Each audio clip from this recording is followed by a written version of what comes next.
साल 1972 में उत्तराखंड के गढ़वाल क्षेत्र के एक छोटे से गांव पंचूर में एक बालक जन्म लेता है जिसका नाम रखा जाता है अजय सिंह बिष्ट। उनके पिता आनंद सिंह बिष्ट उत्तर प्रदेश राज्य वन विभाग में एक ईमानदार अधिकारी थे और माता एक धार्मिक प्रवृत्ति की महिला थीं। अजय 7 भाई बहनों में 5वें नंबर पर थे।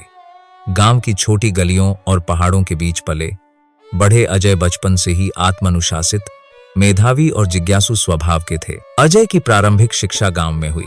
आगे की पढ़ाई के लिए उन्होंने हेमवती नंदन बहुगुणा गढ़वाल विश्वविद्यालय श्रीनगर से BSc गणित की डिग्री प्राप्त की। कॉलेज के दिनों में ही उनका मन केवल गणित तक सीमित नहीं रहा। वे देश, धर्म और संस्कृति को लेकर गहराई से सोचने लगे। उनका झुकाव राष्ट्रीय स्वयंसेवक संघ और हिंदू संस्कृति की ओर होता गया। वे कॉलेज के छात्रों में लोकप्रिय थे और नेतृत्व क्षमता उनमें जन्मजात थी। कॉलेज में उन्होंने कई सामाजिक और सांस्कृतिक गतिविधियों में भाग लिया और हिंदू चेतना की अलख जगाई। इन्हीं दिनों उनकी मुलाकात हुई गोरखपुर के गोरखनाथ मंदिर के पीठाधीश्वर महंत अवैद्यनाथ से। अवैद्यनाथ सिर्फ एक धार्मिक संत ही नहीं बल्कि एक सांसद भी थे। वे अध्यात्म और राष्ट्र सेवा को एक साथ लेकर चलने वाले तेजस्वी सन्यासी थे।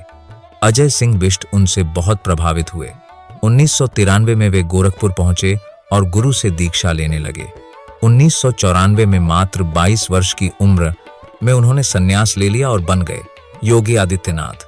महंत अवैद्यनाथ ने उन्हें अपना उत्तराधिकारी घोषित किया और उन्हें गोरखनाथ मंदिर का उत्तराधिकारी बना दिया। योगी आदित्यनाथ ने गोरखनाथ मंदिर को केवल एक धार्मिक स्थल नहीं रहने दिया, उन्होंने इसे शिक्षा, स्वास्थ्य और जन कल्याण का केंद्र बना दिया। उन्होंने स्कूल, अस्पताल, गौशाला, रसोई घर और युवा प्रशिक्षण केंद्र स्थापित किए। उनका जीवन दिन में साधना और बाकी समय जनसेवा का बना।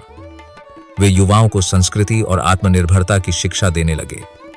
उनके संगठनात्मक कौशल और समर्पण ने उन्हें गोरखपुर और आसपास के क्षेत्रों में एक मजबूत नेता बना दिया। 1998 में जब महंत अवैद्यनाथ ने राजनीति से संन्यास लिया तो उन्होंने योगी आदित्यनाथ को गोरखपुर लोकसभा सीट से खड़ा किया। मात्र 26 साल की उम्र में योगी ने यह चुनाव जीता और भारत के सबसे युवा सांसद बन गए। संसद में उनकी शुरुआत ही दमदार रही। उन्होंने हिंदू संस्कृति, राष्ट्रवाद, गौरक्षा, महिला सुरक्षा और युवाओं की समस्याओं पर मुखर होकर आवाज उठाई। इसके बाद 1999, 2004, 2009 और 2014 में भी वे लगातार सांसद चुने जाते रहे और उनकी पहचान एक हिंदू राष्ट्रवादी नेता के रूप में बनी रही। 2002 में उन्होंने हिंदू युवा वाहिनी नामक संगठन की स्थापना की जिसका उद्देश्य था युवाओं को राष्ट्र और धर्म के लिए प्रेरित करना। इस संगठन ने लव जिहाद, धर्मांतरण, गौहत्या जैसे मुद्दों पर मुखर होकर काम किया। योगी आदित्यनाथ का प्रभाव गोरखपुर से निकलकर पूरे पूर्वी उत्तर प्रदेश और फिर पूरे राज्य में फैलने लगा। वे हमेशा स्पष्ट विचारों के साथ खड़े रहते। उनकी छवि अब एक कट्टर लेकिन जनसेवक नेता की बन चुकी थी। 2017 में उत्तर प्रदेश में विधानसभा चुनाव हुए और भाजपा को भारी बहुमत मिला, 403 में से 312 सीटें। जब मुख्यमंत्री के नाम पर चर्चा शुरू हुई तो लोगों की उम्मीद किसी और नाम पर थी, लेकिन अचानक भाजपा नेतृत्व ने योगी आदित्यनाथ को मुख्यमंत्री पद के लिए चुन लिया। यह सबके लिए चौंकाने वाला था, लेकिन संगठन के लिए यह एक दूरदर्शी निर्णय था। 19 मार्च 2017 को योगी आदित्यनाथ ने उत्तर प्रदेश के 21वें मुख्यमंत्री के रूप में शपथ ली और पूरे राज्य की राजनीति की दिशा बदल दी। मुख्यमंत्री बनते ही उन्होंने कई कड़े फैसले लिए। अवैध बूचड़खानों को बंद किया, एंटी रोमियो स्क्वाड बनाया, अपराधियों पर कार्रवाई शुरू हुई, बिजली व्यवस्था में सुधार किया गया, सड़कें गड्ढा मुक्त होने लगीं, निवेशक सम्मेलन के जरिए उद्योगों को बुलाया गया और सबसे अहम, अयोध्या में राम मंदिर निर्माण का रास्ता साफ किया गया।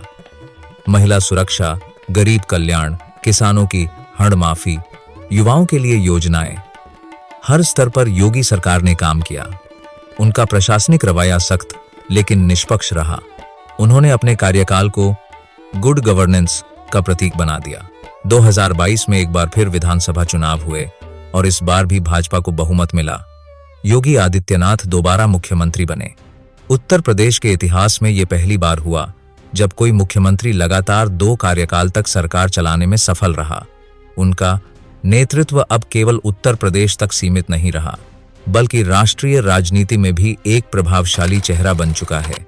वे युवाओं के लिए प्रेरणा हैं कि कैसे एक गांव का साधारण बालक जो सेवा, साधना और संकल्प में विश्वास करता है, वो एक दिन देश के सबसे बड़े राज्य का मुख्यमंत्री बन सकता है।